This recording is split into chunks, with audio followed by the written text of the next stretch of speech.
Yeah, well, I do think, just to follow on that point, because just Deputy Kenny's question actually prompted a thought in me. I mean, there are buildings in the hands of the Department of Education that are just sitting empty. Just to point to one is the old ETB on Ablana Avenue in Dunleary. Is just sitting there empty for the last 2 or 3 years, which is an absolute disgrace in and of itself, pre-COVID.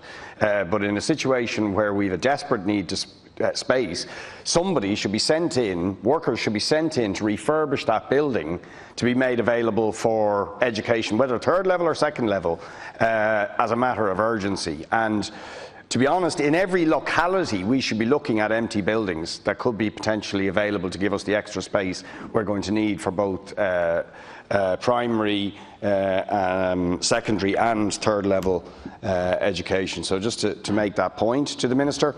I've got one general point I just want to make is that with the July stimulus next week, there's a lot of emphasis, and understandably so, on small and medium enterprise and the need to protect jobs, sustain them and so on. But the stimulus shouldn't be just seen as a private sector thing. In fact, a huge area where there needs to be stimulus is to strengthen and resource our public services, health obviously, but education is another key one. You could say the same about public transport and so on, and they can be both, they're both necessary to deal with the current pandemic, but they are also actually an economic and employment stimulus. So I just think the government need to be aware of that.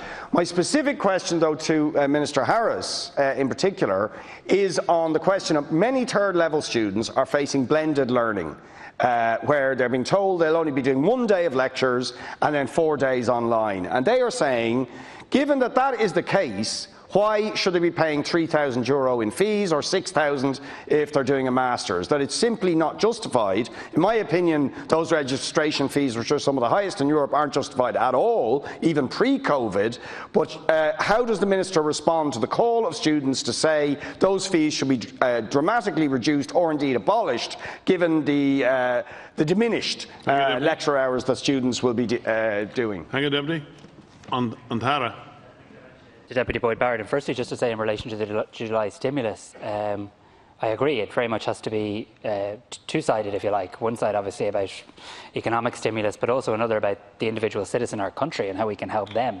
And I want to assure the Deputy that there will be a focus in the July stimulus on helping get people back to learning, helping get people into apprenticeships, and many other ways that we can help people get their lives back on track through utilising our public services, including our further education, training and higher education sector. In relation to the issue of student costs, I think this is an area that needs significant overhaul, significant reform.